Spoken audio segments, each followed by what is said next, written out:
আল্লাহর নবী মুহাম্মদ সাল্লাল্লাহু আলাইহি সাল্লাম বলেছেন, জিলহজ মাসের প্রথম 10 দিনের আমল আল্লাহর নিকট এত প্রিয়, অন্য কোনো দিনের আমল এত প্রিয় নয়, অন্য আমল এত প্রিয় নয়।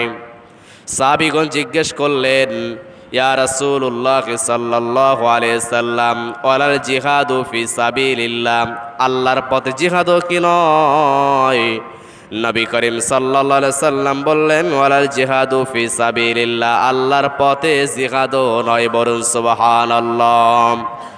তবে সেই ব্যক্তির কথা ভিন্ন, যেই ব্যক্তি জান এবং মাল নিয়ে আল্লাহর রাস্তায় বাহির হয়ে গেছে আর বাড়িতে ফিরে আসেনি, নিজের জীবনটা আল্লাহর রাস্তায় দিয়েছেন, শহীদ হয়ে গেছেন এবং তার মালগুলো আল্লাহর রাস্তায় দিয়ে দিয়েছেন, জানও ফিরে আসেনি, মালও ফিরে আসেনি, আল্লাহর রাস্তায় আল্লাহর কালিমাকে উঁচু করার জন্য, কোরআনকে প্রতিষ্ঠিত করার জন্য, কোরআনকে প্রতিষ্ঠিত করার জন্য, কোরআন বিজয়ী করার জন্য, ইসলামকে বিজয়ী করার জন্য যারা যুদ্ধ করে শহীদ হয়ে যায়, আল্লাহ রাব্বুল আলামিনের নবী মুহাম্মদ সাল্লাল্লাহু আলাইহি সাল্লাম বলেছেন, একমাত্র জিহাদকারী শহীদ ব্যক্তি এই 10 দিন কোনো ব্যক্তি আমল করলে সে আমলের সমপরিমাণ হতে পারবে।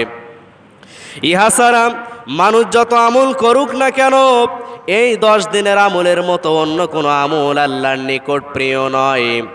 জিহাদকারীর কেমন মর্যাদা একটা হাদিস শুনলে আপনি বুঝতে পারবেন।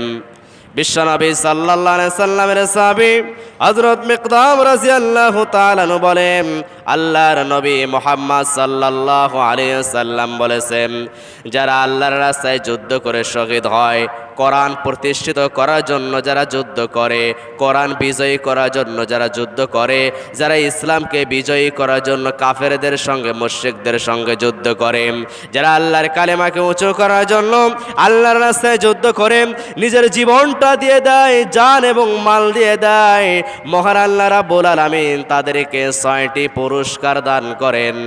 6টি পুরস্কারের কথা নির্দিষ্ট রয়েছে, তারপরও আরও বেশি বেশি পুরস্কার দেন। 1 নাম্বার পুরস্কার হলো কোরআন প্রতিষ্ঠিত করার জন্য, কোরআন বিজয়ী করার জন্য, ইসলাম বিজয়ী করার জন্য, আল্লাহর কালেমাকে উঁচু করার জন্য যারা আল্লাহর রাস্তায় যুদ্ধ করতে যায়, যুদ্ধ করে যারা নিহত হয়, মারা যায়, শহীদ হয়ে যায়, রক্ত পড়ার সঙ্গে সঙ্গেই, রক্তক্ষরণের সঙ্গে সঙ্গেই আল্লাহ রাব্বুল আলামিন পিছনের সমস্ত গুনাহগুলো মাফ করে দেন, বলুন সুবহানাল্লাহ। এরপরে বিশ্বনবী সাল্লাল্লাহু আলাইহি সাল্লাম বলেছেন, তাকে ঈমানের অলংকার পরানো হয়। এরপরে নবী সাল্লাল্লাহু আলাইহি সাল্লাম বলেছেন, তার বাসস্থান জান্নাত, তাকে দুনিয়াতে থাকতে তাকে দেখানো হয়, বলুন সুবহানাল্লাহ। এরপরে নবী সাল্লাল্লাহু আলাইহি সাল্লাম বলেন, কবরের সকল ফিতনা থেকে, কবরের সকল আযাব থেকে, কবরের সমস্ত পরীক্ষা থেকে তাকে রক্ষা করা হয়। এরপরে বিশ্বনবী সাল্লাল্লাহু আলাইহি সাল্লাম বলেছেন, কিয়ামতের দিন মানুষ যখন জড়সড় হয়ে যাবে, যুবকরা যখন বৃদ্ধর মতো হয়ে যাবে, যুবতীরা যখন বৃদ্ধার মতো হয়ে যাবে, সেই দিন শহীদ ব্যক্তির কোনো ভয় থাকবে না, তারা ভয় করবে না, তারা দুঃখিত হবে না, তারা চিন্তিত হবে না, তাদের কোনো কষ্ট থাকবে না। 6 নম্বরে বিশ্বনবী সাল্লাল্লাহু আলাইহি সাল্লাম বলেছেন, তাদেরকে মরমর দ্বারা পাথর খচিত মুকুট পরানো হবে। ওই মুকুটের মধ্যে এক একটা পাথরের এত দাম, এই দুনিয়া এবং দুনিয়ার মধ্যে যা কিছু আছে তার চেয়ে উত্তম, বলুন সুবহানাল্লাহ।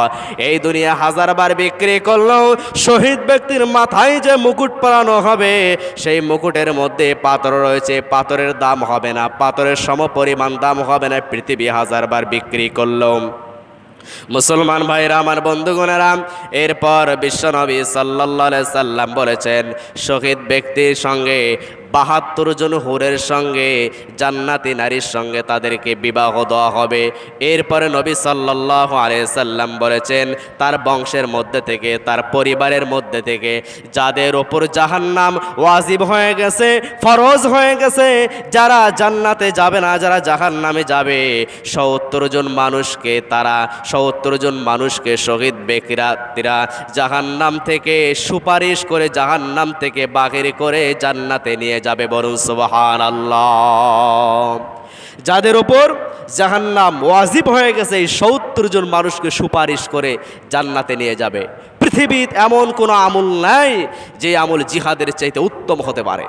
জিহাদের মতো আমল কোনো আমল নাই। যারা জিহাদ করে আল্লাহর রাস্তায় শহীদ হয়ে যাবে, আল্লাহ রাব্বুল আলামিন তাদেরকে জান্নাতুল ফেরদাউস দান করবেন, বলুন সুবহানাল্লাহ। কিন্তু এই জিহাদকে আমরা ভয় পাই, কারণ জিহাদের মধ্যে আছে রক্ত, জিহাদের মধ্যে আছে জান, জিহাদের মধ্যে আছে মাল। মালও যাবে, জানও যাবে। এই পৃথিবীতে বেঁচে থাকা হয়তো হবে না, ভাগ্যে হয়তো জুটবে না, কিন্তু কিয়ামতের দিন শহীদ ব্যক্তির কোনো ভয় থাকবে না। 6টি পুরস্কার, রক্তক্ষরণের সঙ্গে সঙ্গে পিছনের গুনাহ মাফ, ইমানের অলংকার পরানো হবে, জান্নাত দুনিয়া থাকতেই তাকে দেখানো হবে, কবরের সমস্ত আযাব থেকে তাকে বাঁচানো হবে। এরপরে কিয়ামতের দিন কোনো ভয় হবে না তার অন্তরে, তারা দুঃখিত হবে না, চিন্তিত হবে না। এরপরে নবী করিম সাল্লাল্লাহু আলাইহি সাল্লাম বলেছেন তাকে মর্মর দ্বারা পাঁচের খচিত মুকুট পরানো হবে। এরপর 72 জন নারীর সঙ্গে কিয়ামতের দিন জান্নাতের মধ্যে আল্লাহ রাব্বুল আলামিন জান্নাতি হুরদের সঙ্গে তাদেরকে বিবাহ দিয়ে দিবেন। 70 জন মানুষ তার বংশের মধ্যে থেকে যাদের ওপর জাহান্নাম ওয়াজিব হয়ে গেছে তাদেরকে সুপারিশ করে জান্নাতে নিয়ে যাবেন। সুবহানাল্লাহ। এমন কোন আমল পাবেন না যে এতগুলো পুরস্কার আছে তার জন্য। তাই সাহাবীগণ বলছেন, ইয়া রাসূলুল্লাহ সাল্লাল্লাহু আলাইহি সাল্লাম, এই জিলহজ মাসের 10 দিনের আমল আল্লাহর কাছে কি এত প্রিয়, জিহাদও কি নয়?